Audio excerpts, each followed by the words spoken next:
Bonjour à toutes et à tous, bienvenue sur votre chaîne d'information régionale, un nouveau quart d'heure, un nouveau journal d'infos en images en 8 minutes.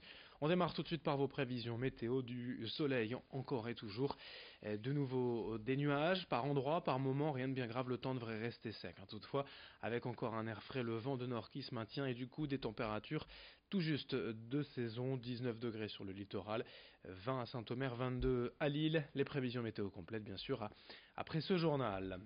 À la une, tout d'abord, on l'a appris ce mardi matin. C'est une info de nos confrères de la Voix du Nord. Damien Castelin, le président de la métropole européenne de Lille, en garde à vue, tout comme Bruno Cassette, le directeur général des services de la communauté urbaine.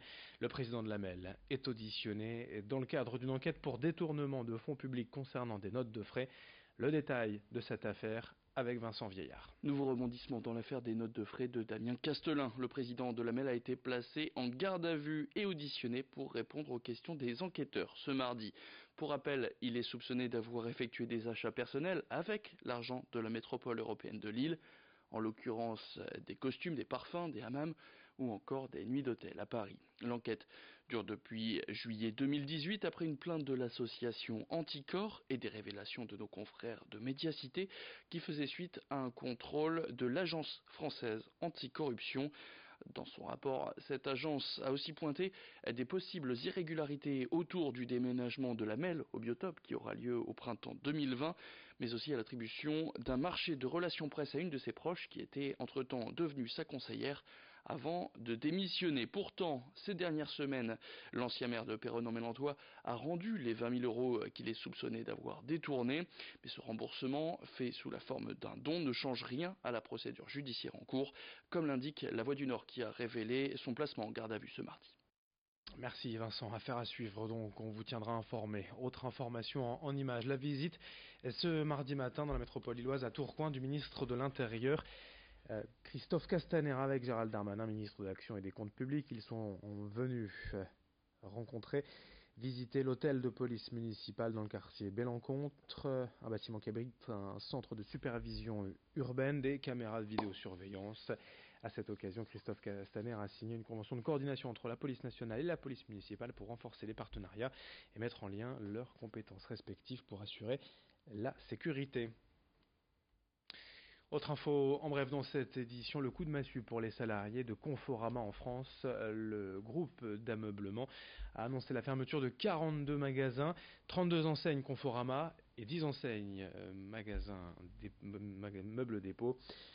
Cette annonce enchaîne également avec 1900 suppressions de postes partout en France. La région sera bien évidemment concernée. Un plan social de grande ampleur, 1900 suppressions de postes et 42 magasins fermés. Selon eux, les salariés payent la gestion hasardeuse du propriétaire, un groupe sud-africain.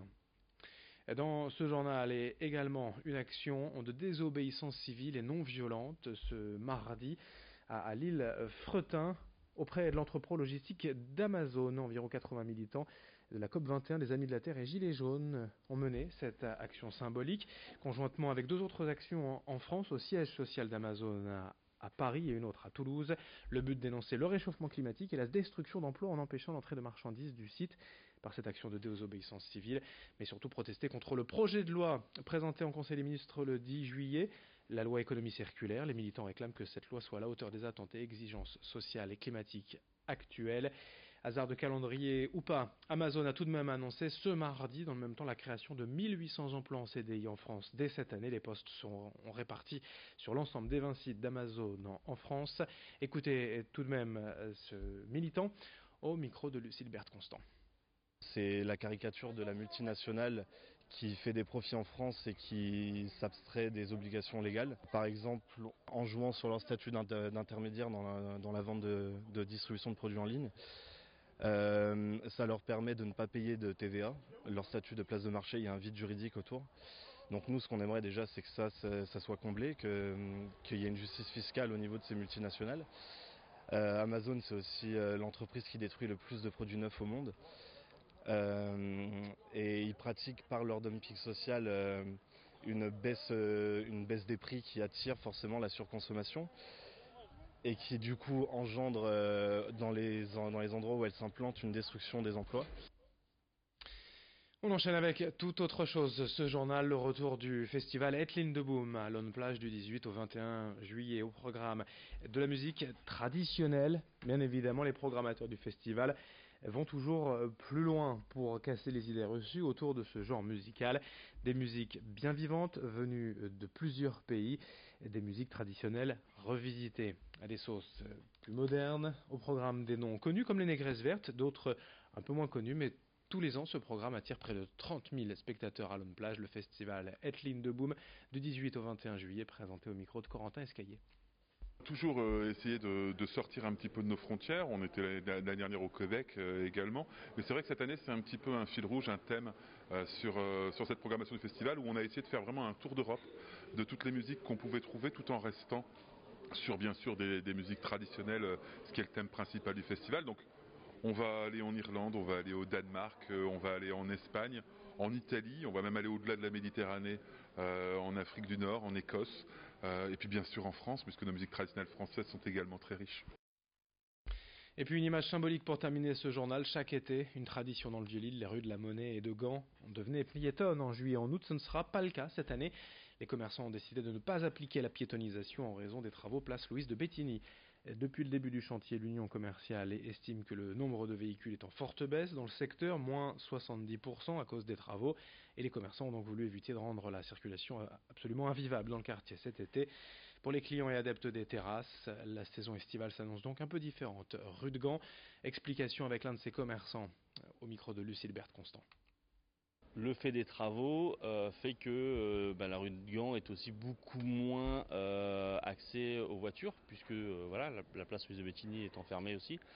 On s'est dit voilà, on a moins de véhicules, il y a encore des véhicules qui passent, ça, c'est moins, c'est un peu moins glamour, mais voilà le discours s'est fait comme ça, et puis je pense que c'était un clin d'œil envers la rue de la Monnaie qui, comme eux, ils peuvent vraiment pas être piétonnisés cette année. On s'est dit, ben voilà, on ne piétonnise pas.